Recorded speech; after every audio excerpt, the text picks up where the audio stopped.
Well, Liam, end of the season, the sun's shining, so it's just perfect weather for stopping football. How do you feel at the end of a season like this? Do you feel fulfilled? Yeah. I think it's obviously an opportunity and time to reflect now. I think we've spoken about it before, but it's so difficult in season with the volume of games, the preparation, the intensity to actually kind of, take stock and reflect a little bit. So it's a good opportunity to do that, which I think is important. Obviously, a huge amount of energy goes into the season. It is extremely full on, so it's obviously an opportunity to breathe a little bit and, catch up with family and, people that you don't get to see, very often. So, yeah, it gets to a stage where, look back and you get frustrated over certain results. You'll have enjoyed certain experiences, and it's one to look back and analyse and reflect and ultimately get ready for next year. And you only had a small amount of time to do that, so I'm not expecting sort of fully fledged things. But as you look back, are you satisfied? What's your general feeling about the 6 months so you've been at the club?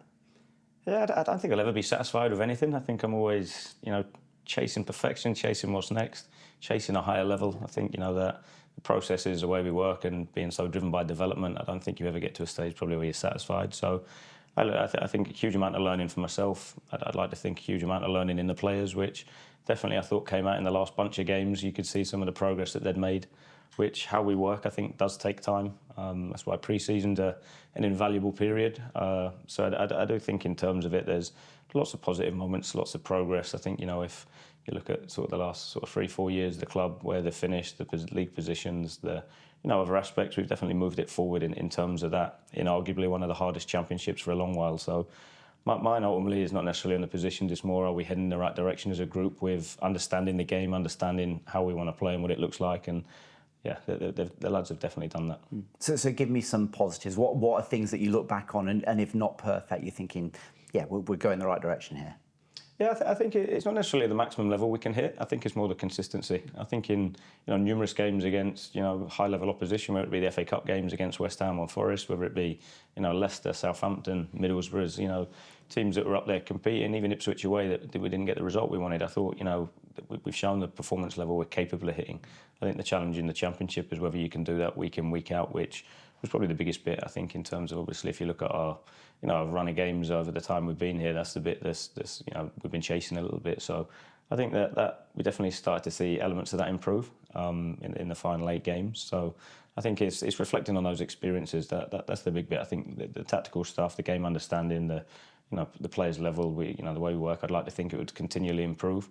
I think it's then how do you use those experiences so that in future circumstances or future times we can call back on those and know how we turned it, or know how we shifted momentum in a game, for example. I think it's probably more those little bits that I think is where we'll do a lot of reflecting.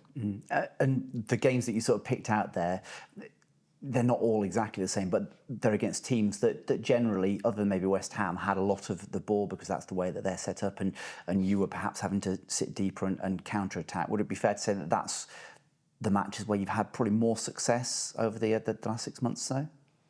Yeah, possibly. I think there's also an element in the game where it has to look a certain way from start to finish. I think we press Leicester from the start, you go ahead, and naturally it then shifts. So people look at the data at the end, but what you have to take into account is the scoreline and the context of the game. So similar, Southampton, I thought we were excellent.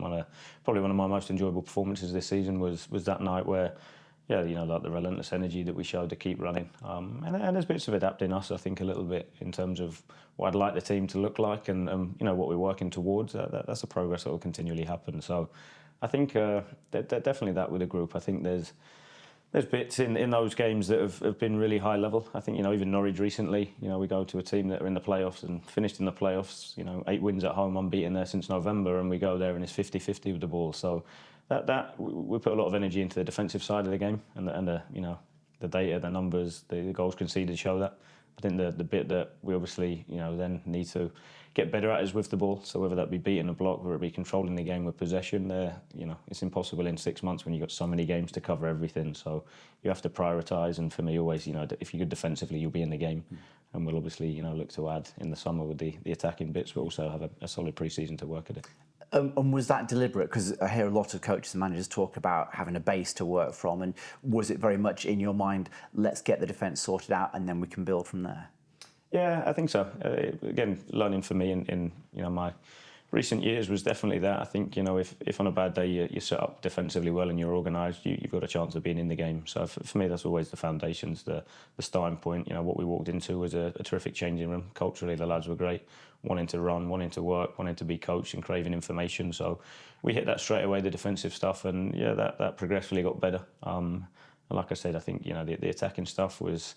There was glimmers of it. There was moments. It's obviously the consistency element, which would probably be a reflection of how we've trained it. Is we've been able to do bits and pieces here and there, but the defensive stuff's the bit that's been probably consistently pushed to the players from day one. Yeah, and that obviously is a choice and understandable.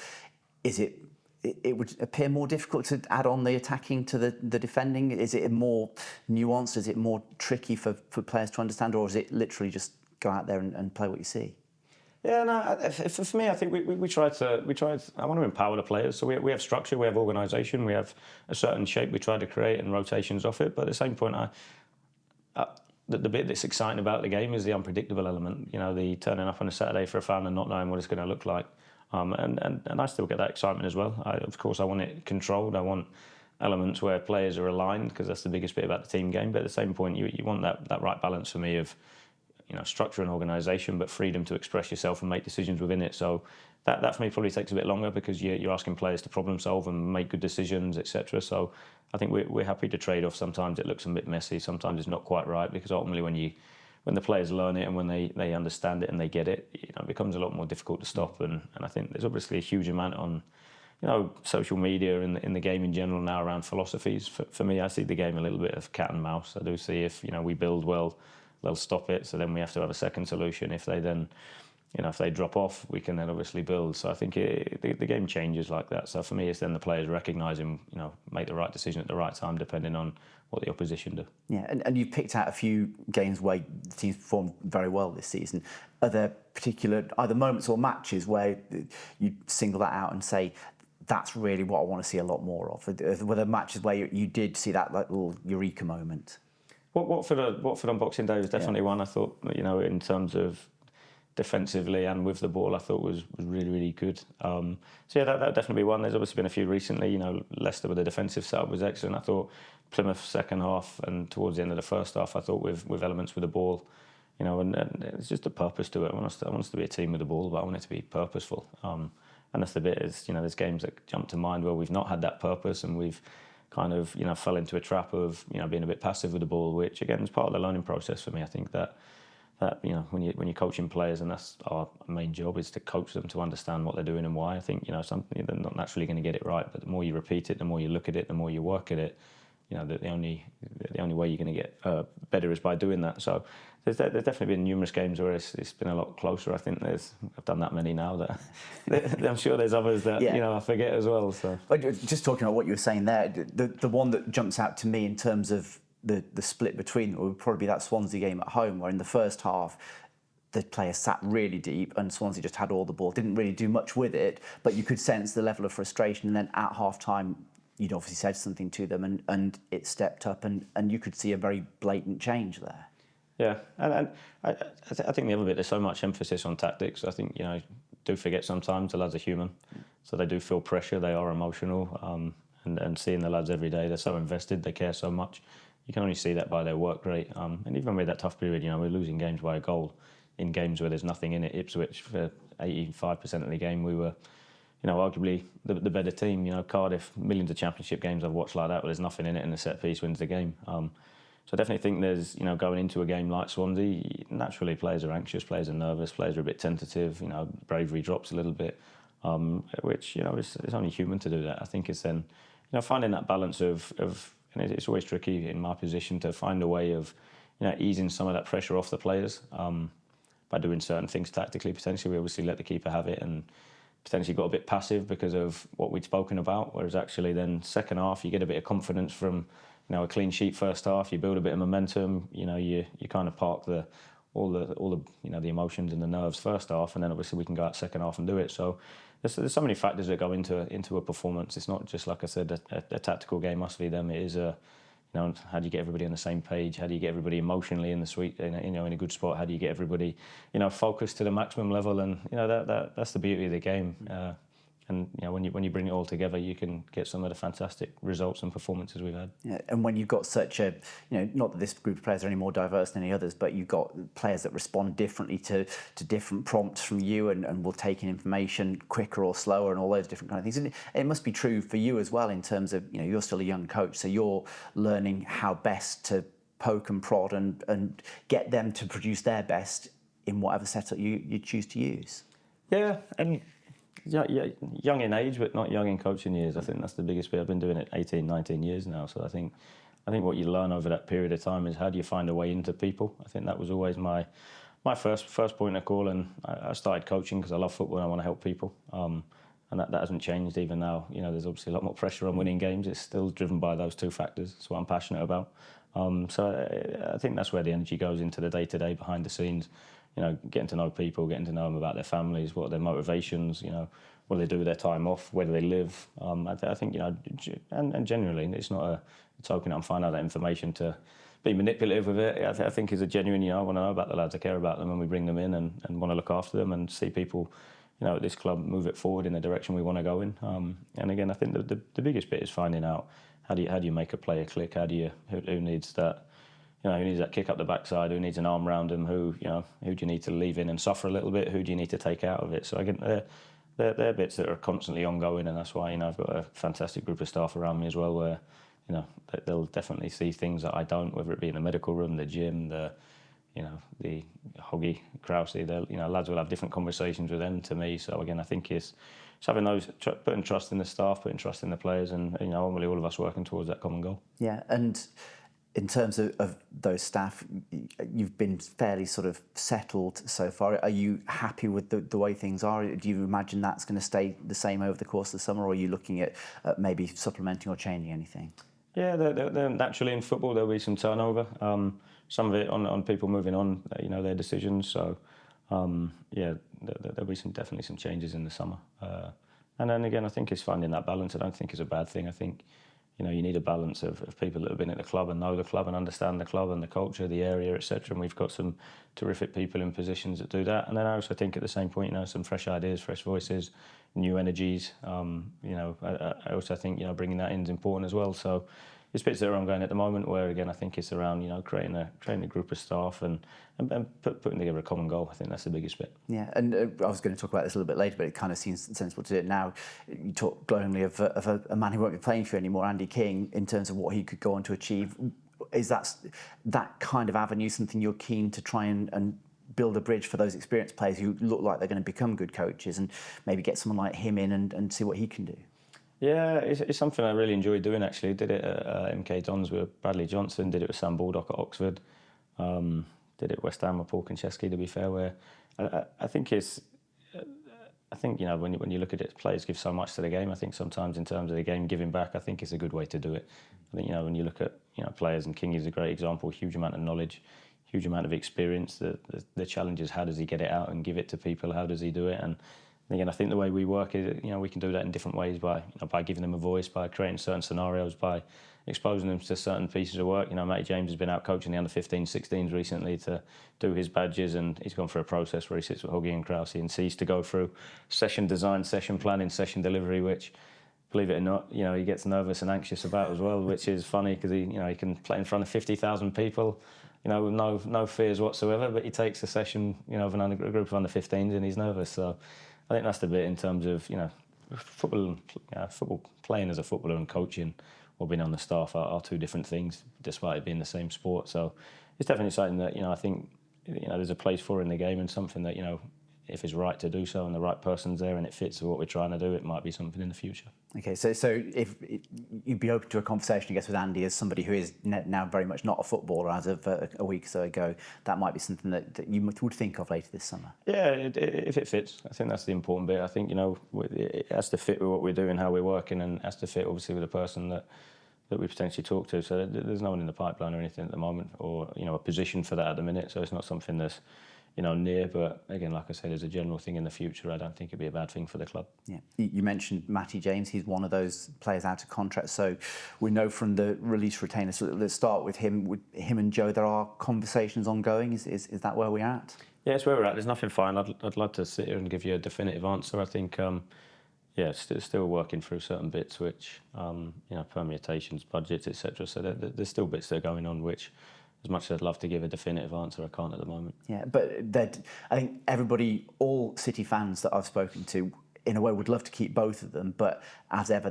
when there's a finite size of squad and a finite amount of money, it's balancing those books that is never easy at this time of year, is it? No, extremely difficult. And it's easy for us all to say it, but slightly different if it's your money you're putting in. So I'm always respectful of that. I'll always push, naturally, as we do as head coaches and managers, for as much as we can get. I think, to build the best team, the best squad that we can. And again, I think that for me, when I look at it, we're quite clear, I think, in what we need and where we're going. Obviously, we did a little bit in January of, Stokesy and Max Bird coming in as well in obviously in the off season. So there'll be new faces for pre-season. Adam Murphy back on the grass. I watched in the 21s on Tuesday, which was great for him. So again, I think, and then it's a case of making sure that we push for everything to add to what we've got currently, to try and retain the ones that we fit within what we're trying to do, and then also obviously give us the scope to bring in areas where we feel are essential as well. Yeah, because certainly those sort of, if you take it as two sort of holding midfield positions, with bringing Max in as well, assuming everybody else stays fit,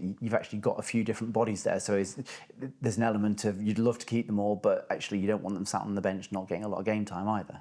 No, and it's definitely that, in terms of obviously the players, in terms of stages of their career they're at and what they need and what they want as well. So they're the discussions that are happening. And again, I think that what we've got in, when you look at it, Knighty and Max Bird, holding midfielders can play 8, can play 10, Tails can play 6, 10, 8, fullback as well. So I think what we've got is some good footballers, which for me that's the important bit. Players that are intelligent, players that you can coach. I think that they're the big bits as well. So, like I say, getting the blend and balance. We can't keep everybody, unfortunately, but getting the blend and balance right is key. And timing-wise, every coach wants everything sorted soon so they can get everything set for pre-season. Are those discussions ones that you'd hope to get wrapped up within sort of weeks rather than months? Yeah, hopefully. Yeah, hopefully in the next weeks. In the next couple of weeks, we'll have definitive answers. We talked a little bit about Max there. He's somebody I've seen a little bit of at Derby, and very much like Jason Knight, I get the feeling that in 6 months' time or so, there'll be a lot of City fans that are very happy that you've got and talk to me about what you're hoping he will bring to the club. Yeah, I think numerous aspects, to be fair. I think the fact he's had an experience of winning this year, I think, is a big. Before even him as a player, I think coming in and I think there's a real value in people that are used to winning and know what it takes to win. So irrespective of level. So I think the fact he's obviously had an extremely positive season, experience that this season's a big thing. I think then as a player, he's someone that when you look at him technically, big thing. When I watch him, you can see he's got a brain. So I think in terms of the decisions he makes, his awareness, his understanding of the game, and then his quality. He'll take risks. He'll try things. He'll try to create. You see his goal in the last game. What a terrific finish as well. So I think he carries a goal for it as well, which I think is a big thing next year. We have to look at. I think whether it be from centre backs, whether it be from centre midfielders, we need more people contributing with goals. And that's one thing when I look at it. Put a bit on Knighty, put a bit on Joe. J-Mo haven't scored enough this season, so Tails included. I think when you look at that next season, the makeup of the group, what we need to do is make sure that we get goals from a variety of sources. So Max is definitely someone that's done that this season. I'm sure with his qualities we'll do it again next season. Yeah, and obviously having played with Jason and with Hayden Roberts when he was there on loan, it doesn't hurt to have a few relationships that you feel a bit more comfortable with when you're walking into a new dressing room. No, and he fits culturally. Good age profile, but quite experienced with the number of games he's got. So he's got an element of robustness, and he's not at that age where he's 20, 30 games under his belt. He's 150, 200 games now, so he's quite experienced for his age. So walking in, he'll he's ambitious, he's driven, he wants to progress, he wants to learn, he wants to get better, which fits what we got here. The group are great here, so he'll definitely fit in quickly, and I'm looking forward to working with him. So mentioned Andy Keane, who we knew from a couple of weeks ago wasn't going to be continuing his professional career and is retiring. Andres Weimann also, I don't think, be a huge surprise to a lot of City fans leaving, but somebody who over this quite a few years at the other club has made a big impact at Ashton Gate.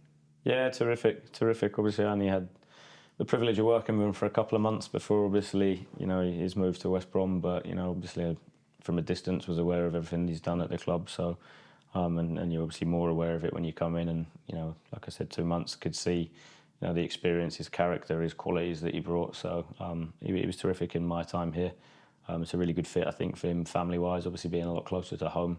And yeah, like I think in terms of that, people when they move on and have had such a big impact at clubs, for a considerable amount of time, I think rightly so, they should be, celebrated what they've achieved, and we should send them off in the best way possible. So he was, I wish him well in the future, and I'm sure I'll cross paths with him again at some point. Yeah, and I think from fans' point of view, I think he will always be welcomed back here because of the type of player he is, and when you get that bond with a set of fans, then it's usually because you put your heart and soul out there, and that's what any head coach manager wants.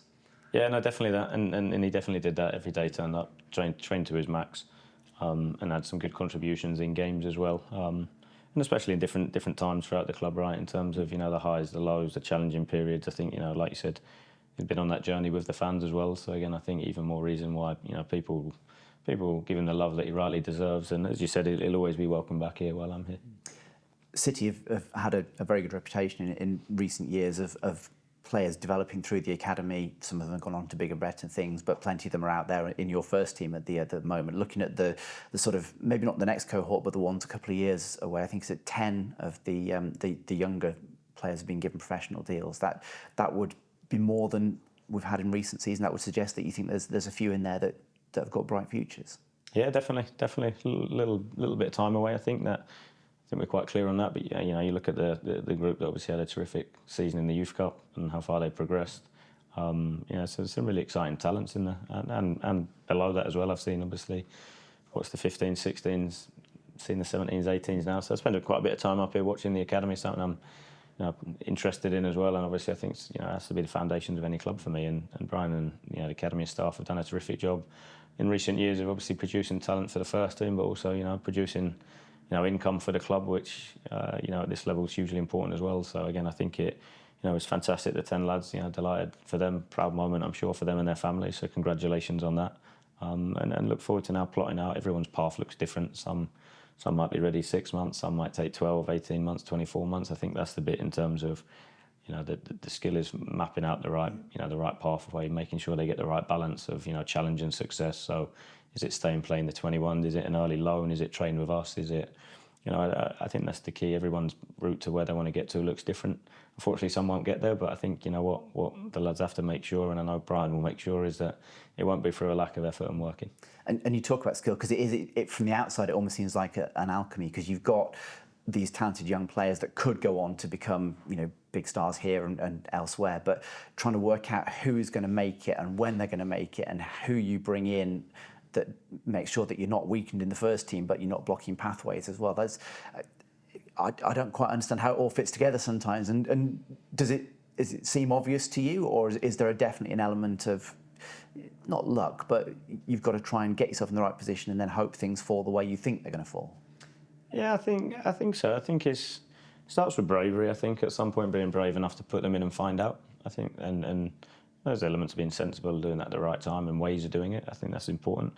But for me, it's all about being proactive. I think it's making sure that you've got some experienced people in terms of in the building that of track records in player development. So you having a good eye for a player and understanding what that looks like. You can be proactive with that. So when it comes planning the first team and you're looking at squad depth, what you can't do is work window to window, because like you said, you run the risk of blocking pathways. So I think it's looking for the next 2-3 years ahead. What does it look like? And of course, it doesn't always go how you want it to, but there's no reason not to plan that. I think that's the bit in terms of that we'll try and do, is make sure that who are the ones that we think might be ready in 12 months. Let's make sure that we don't block it for them. Whereas actually, if someone we think is maybe 2 or 3 years away, then we'll need to recruit immediately for that. So I think it's finding that right balance. I've always said it from day one. First place you should look was, have you got someone in the academy that's ready to deliver the role that you're asking? If not, then go and recruit permanently externally or on loan, whatever that looks like. So academy's a huge part of the club here. Always should and will be, I hope. And then it's a case of making sure that you find that right balance of recruiting people that are ready to deliver now versus people that are going to take a bit of time. And when you look back at sort of the work that you did in January to bolster your squad for the new season, Max Bird's slightly different because he's got a lot of experience behind him, but you've got someone like Josh Stokes coming in who is playing at a much lower level but showing a lot of promise there, or maybe coming in from Ireland. How much game time, how much progress would you expect to see from them? Are they proper first team players, or are they ones that you're going to have to try and drip in over the pre-season and then into next season? Yeah, I think it's about finding out pre-season. I think that's the challenge. Obviously, with Stokes, he did a few sessions, probably 5 or 6 sessions with us, but stayed with Aldershot. Seb Palmer Holden's one again that will come with us pre-season. Adam Murphy's been kind of rehabbing to get back, to make sure that when he gets back, he stays back. So he's looking strong now. So I think those guys will be a case of seeing how they go pre-season, and then obviously make a decision on what does the first team need, and also what do they need to continue their development. So I think it's a case of that. It'll be a case of get through pre-season, and then there'll be discussions to assess that. It's really difficult until you work with somebody and you see them on the grass consistently up close. You have them in games. Can they transfer the information you're asking them to? Yeah, until you go through that process, it's difficult to know. Yeah. So, which brings us to more senior recruitment.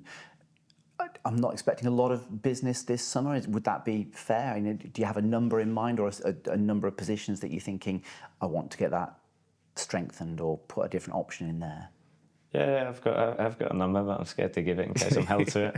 Maybe I think the bits for me, I think I'm quite clear. We need a 10.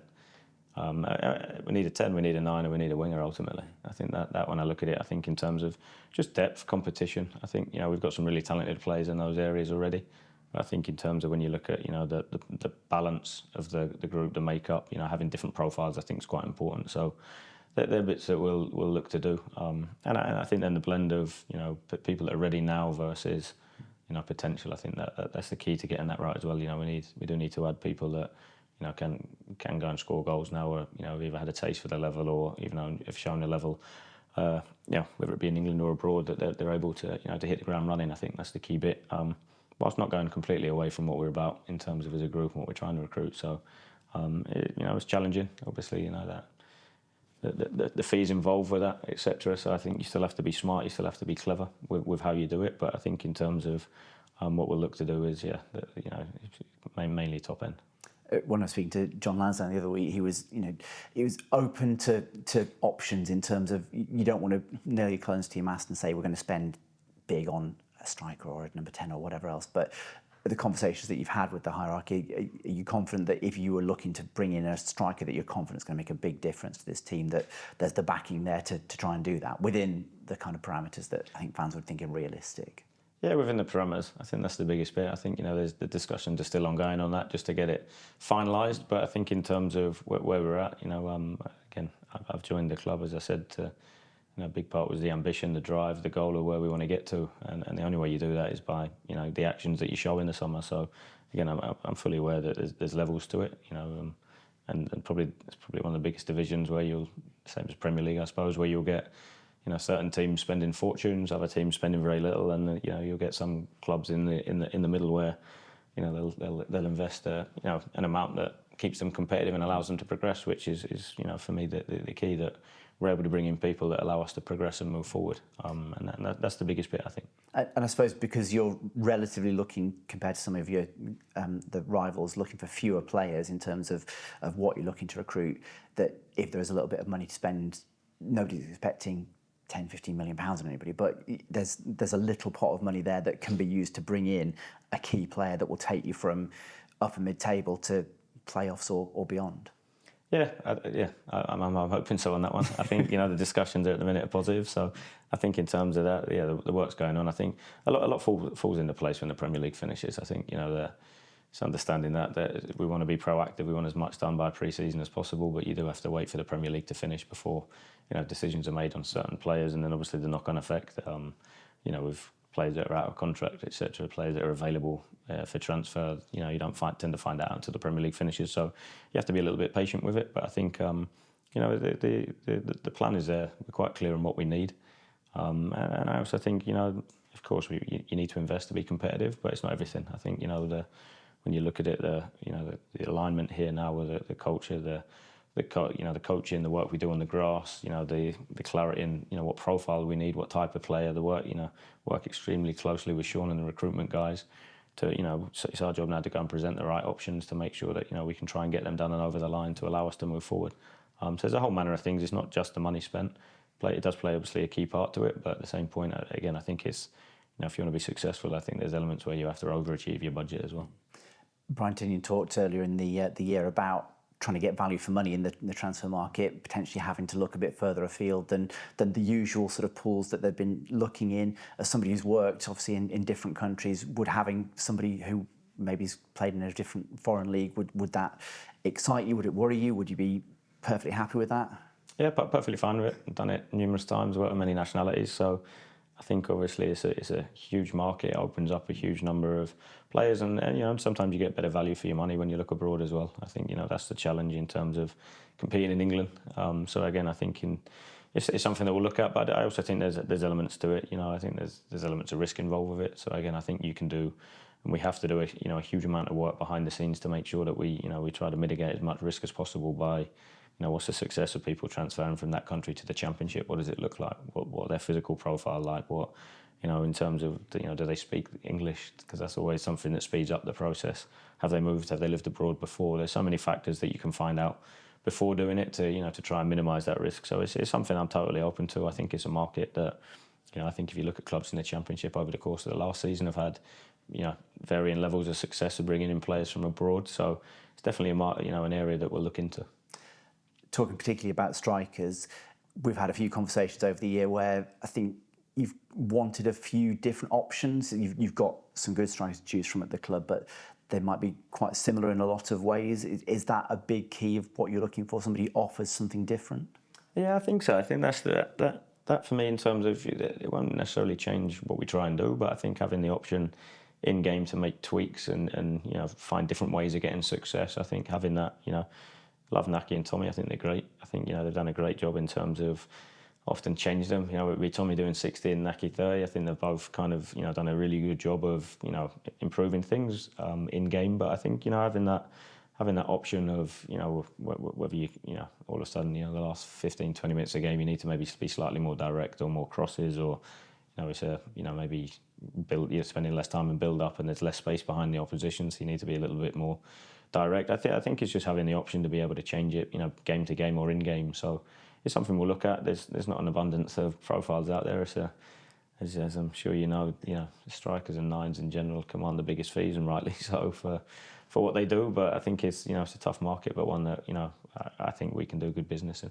And in terms of you mentioned Tommy Conway there, obviously into the last year of his deal, there's a sort of club decision on what that means, and I'd imagine a head coach just wants to weigh in on that as well. Do you have any concerns about players in general going into the last years of their deal still being here? Yeah, it's obviously not ideal for me. I think in terms of especially Tommy's got a decision to make. We've made him a terrific offer as a club. I think it's the best place for him. I totally understand if someone's journey is going miles quicker than the team's, then I obviously understand the move. I think at the minute he's at the level where he's still being challenged. I think he's putting some good performances. Still think he's got a huge amount to do and improve, which I'm sure he'd agree with. So I think it's the best place for him. He's loved here. He's loved by the staff. He's loved by the fans. Obviously, coming through here as well. So it's a terrific place for him. I think there's a real danger sometimes people jump too early. So I think the biggest bit for me, we want him to stay. We want him to keep him. But at the same point, we need a level of commitment to show that he's all in. So ultimately, the ball's in his court now a little bit. And like I said, we'll have to see how that pans out. Yeah. Do you get any sense, because you've obviously talked to him about it, do you get any sense of whether it's going to be positive or negative, or how he's feeling? No, unfortunately, a lot's done away from here as well. So I've had numerous chats with him. I know he loves it here. I know he's enjoying it. But at the same point, I'm sure I don't hear lots of other information that he gets away from here. So they're bits that you can't control. As it stands until anything changes, he's a Bristol City player, and hopefully he commits to us for the long term. And if that doesn't happen, is that a conversation you've had with the powers that be here in terms of you don't want to cut your nose off to spite your face in terms of not playing a player who can do a good job for you, but it's a difficult situation for the club? Yeah, we need people that are all in, ultimately. I think you need, you can't have people that have got distractions, etc. So we need people that are fully committed and are all in, into everything that we're doing, and are willing to, go above and beyond in everything. So Yeah, they're bits. Again, I think they're, for me, I'm not looking too far ahead at the minute on that perspective. We'll obviously do our work that we need to. And like I said, I'd love him to sign and stay. And you mentioned a winger or a wide player as well. Darren Mavide didn't quite work out here, but is a little bit of extra pace, bringing that into the squad, is that another key area that you're looking to improve? I think so, yeah. Some power, I think, in terms of when we've been really enjoy a lot of the wide players we've got, but I think, again, having a different profile, so having, someone who's a bit more powerful, I think, will just be able to, change the game from a physical perspective. I think that's, an area we're looking to, potentially add, so that you've just got different options. I think that's the biggest bit. It's not to the detriment of anyone we've got here, but I think what if you look at probably my changes in game, it tends to be the wide players quite often because of the type of work they do and the impact it can have on games. So again, I think that having that depth, having that quality, having the different options, will only make us stronger in attacking areas. Do you enjoy this time of year in terms of, because there are so many moving parts and things that may be happening then don't happen, all the rest of it? Is it pull your hair out time, or do you actually quite enjoy that? I'd probably say I've enjoy it. I'd probably say no. There's elements that, again, I enjoy elements of the challenge of trying and doing the work to try and find the right players for the club and for what we need. I hate all the gameplay, and I hate all the politics that sometimes go with a recruitment window. People's values going out the window slightly drives me mad, but it's part and parcel of the industry. I think there's some really good people out there as well that do some really good work. So again, I think it's just making sure that we control what we can, and we can control how we act, how we conduct ourselves, how proactive we are. The level of detail that we go into our work, how we communicate. So again, I think there's lots of challenging elements to it, but at the same point, there's lots of bits that, as part of me, probably learned to enjoy more. Yeah, you can't get away from it. You strike me as somebody who would be at their happiest when you've got the group that you're working with, and you're out 100 yards that way on a training pitch and putting through the sessions that you want to see out there on a pitch on a 3 o'clock on a Saturday. Yeah, definitely, that's me. Yeah, definitely. No, once it's done, and again, I think a big part is trying to get, obviously, everybody as much business done prior to day one of pre-season as possible, because I do think in terms of how we periodise it, so we will cover blocks of tactical work throughout the 6 weeks of pre-season, ready for day one. So we do cover a huge amount of work, little things, just fast-tracking relationships, building the culture, because it's something you have to work on every day. I think the more you can do that, the earlier you can do it, the better for me. So Brighton's very similar. I know Brian's desperate to get as much done as we can early. So we'll be pushing to, not rush, get the right players in, but, the earlier the better. And with what we said earlier about sorting the defence out first and then building on top of that, would it be fair to assume that a lot of the pre-season is going to be trying to build on that, working on patterns and improving your strike weight at the other end of the pitch? Yeah, I think revisiting, I think it's important. So I do think in terms of this, we'll revisit some of the defensive work, and then it is, the attacking stuff as well. I think having time to do that. And obviously the games then to try and transfer in a less pressured environment where you can ask the players to take risks and try things, which is important. So again, I think it's revisiting the out of possession, it's revisiting some of the in possession, and that's the the advantage of not turning over the whole group or having a huge number of players in and out, because you're starting from a higher level, hopefully, with the work that we've already done with the players this season. I think you can't gauge the mood of a whole fan base because everybody's got their own opinions, but there's a genuine sort of cautious optimism based on certainly the last couple of months of what you've achieved, that with the right additions and work over the summer, that next season could be an exciting one. Where are you at on that line in terms of how excited you are about the prospects? I'm excited by the group if we get the right players in. I think that's the biggest bit. I think teams go in cycles, so I think what we now need to do is add the next element to the group, which is obviously the depth and the competition in attacking areas. I think with what we got coming in as well. So I do think in terms of I'm hopeful, and I think we will start day one pre-season with a better group than what we finished the season with, because of hopefully the work that we can do, which is what you want to do. And then the biggest bit, I know it won't be long before people are asking what the targets for the season, where are we going to finish, can we do this? My whole goal, especially for the players, is to be your best version of you every day. It's such a long way away. There's so many highs and lows. I think in terms of this, how do you respond when you have 4 defeats? How do you respond when you go 7 unbeaten? They're the bits, I think, in terms of that you don't know with a group until you go through it. And again, I think it's using those experiences from this season to bounce into next season. That's why I don't see it as the end of the season and the new season. I see it as a continuation for me. I think that's the key bit. And yeah, I'm excited by what get the work done we need to in the summer, and I'll be excited to come in day one, ready to hopefully build on so many positives from this year. You've obviously got a lot of sort of planning and preparation stuff to do. Can you switch off? Are you somebody who can just forget about football for a few weeks? I'd like to say yes. My wife will definitely say no. Every session of pre-season is planned already, so we know exactly every session, every day. We tweak it and we change it as we go along, depending on what the group needs. But yeah, the plan is all done. The games are in. Everything, the camp away is already set up. Everything's done on that. So everything's planned. So I'll try to switch off, but I'll be speaking to agents. I'll be on the phone to Sean and Brian constantly. Be meeting with players. So although it seems like the end of the season the work stops, of course I'll have a break, which is much needed. But at the same point, I'll be doing a lot of work behind the ssines as well. Yeah, bit of gnashing your teeth, because if you can't, if everything like that is done and all you've got to worry about is the incomings and outgoings, that's it's going to be an interesting few weeks, I think, for you. Yeah, definitely. Well, Liam, as ever, thank you ever so much for your time. Enjoy a bit of a break if you do get one, and yeah, we shall look forward to doing it all again in a few months' time. Appreciate it. Thank you.